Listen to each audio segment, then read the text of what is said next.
किसी राज्य में एक प्रतापी राजा हुआ करता था।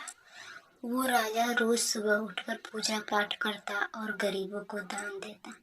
अपने इस उदार व्यवहार और दया की भावना की वजह से राजा पूरी जनता में बहुत लोकप्रिय हो गया था। रोज सुबह दरबार खुलते ही राजा के यहाँ गरीब और भिखारियों की लंबी लाइन लग जाती थी। राजा हर इंसान को संतुष्ट करके भेजते थे। किशन और गोपाल नाम के दो गरीब भिखारी रोज राजा के यहाँ दान लेने आते। जब किशन को दान देता तो किशन राजा की बहुत वाहवाही करता और राजा को दुआएं देता। वहीं जब राजा गोपाल को दान देता तो हर बार एक ही बात बोलता, हे ईश्वर, तू बड़ा दयालु है, तूने मुझे इतना सब कुछ दिया। राजा को उसकी बात थोड़ी बुरी लगती। राजा सोचता कि दान मैं देता हूँ और ये गुणगान उस ईश्वर का करता है। एक दिन राजकुमारी का जन्मदिन था। उस दिन राजा ने दिल खोल कर दान दिया। जब किशन और गोपाल का नंबर आया तो राजा ने पहले किशन को दान दिया और किशन राजा के गुणगान करने लगा। लेकिन राजा ने जैसे ही गोपाल को दान दिया, वो हाथ ऊपर उठा के बोला, हे ईश्वर, तू ही अन्नदाता है। आज तूने मुझे इतना दिया, इसके लिए प्रभु तुझे धन्यवाद देता हूँ। राजा को यह सुनकर बड़ा गुस्सा आया। उसने कहा कि गोपाल, मैं रोज तुम्हें दान देता हूँ, फिर तुम मेरे बजाय ईश्वर का गुणगान क्यों करते हो? गोपाल बोला, राजन, देने वाला तो ऊपर बैठा है, वही सबका अन्नदाता है, आपका भी और मेरा भी।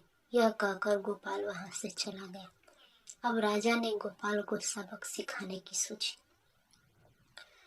अगले दिन जब किशन और गोपाल का नंबर आया तो राजा ने किशन को दान दिया और कहा, किशन, मुझे गोपाल से कुछ बात करनी है, इसलिए तुम जाओ और गोपाल को यहीं छोड़ जाओ। और हाँ, आज तुम अपने पुराने रास्ते से मत जाना। आज तुमको राजमहल के किनारे से जाना है, जहाँ से सिर्फ मैं गुजरता हूँ। किशन खुशी खुशी दान लेकर चला गया। राजमहल के किनारे का रास्ता बड़ा ही शानदार और खुशबू भरा था। संयोग से राजा ने उस रास्ते में एक चांदी के सिक्कों से भरा घड़ा रखवा दिया था।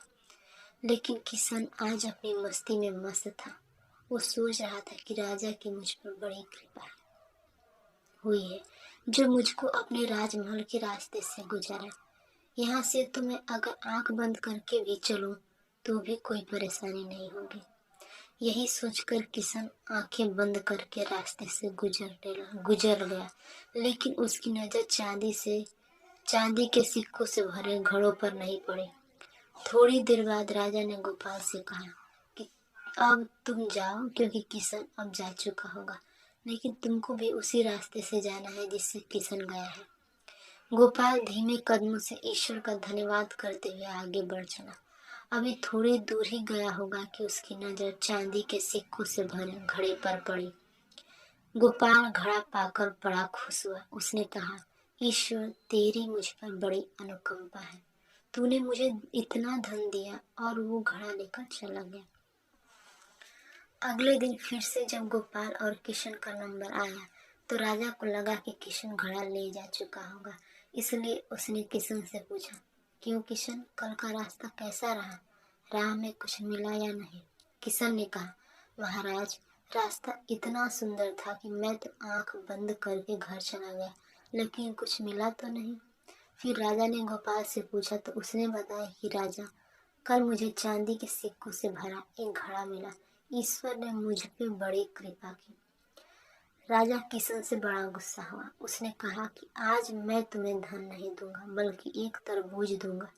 किशन बेचारा परेशान तो था, लेकिन कहता भी तो क्या, चुपचाप तरबूज देकर चल पड़ा। उधर राजा ने गोपाल को रोजाना की तरह कुछ धन दान में दिया। किशन ने सोचा कि इस तरबूज का मैं क्या करूंगा, और यही सोचकर वो अपना तरबूज एक फल वाले को बेच गया।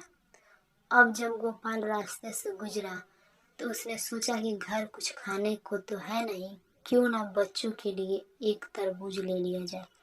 तो गोपाल फल बेचने वाले से वही तरबूज खरीद लाया जिसे किशन बेच गया था। अब जैसे ही घर आकर गोपाल ने उस तरबूज को काटा तो उसके तो देखा उसके अंदर सोने के सिक्के भरे हुए थे। गोपाल ये देखकर बड़ा प्रसन्न हुआ और ईश्वर का धन्यवाद देते हुए बोला, हे ईश्वर, आज तूने मेरी गरीबी दूर कर दी। तू बड़ा दयालु है, सबका अन्नदाता है।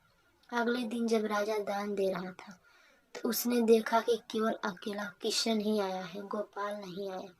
उसने किशन से पूछा तो किशन ने बताया कि कल भगवान की कृपा से गोपाल को एक तरबूज मिला जिसके अंदर सोने के सिक्के भरे हुए थे। वह गोपाल तो अब संपन्न इंसान हो चुका है। किशन की बात सुनकर राजा ने भी अपने हाथ आसमान की ओर उठाए और बोला, हे ईश्वर, वाकई तू ही अन्नदाता है, मैं तो मात्र एक जरिया हूँ, तू ही सबका पालनहार है। राजा को अब सारी बात समझ आ चुकी थी।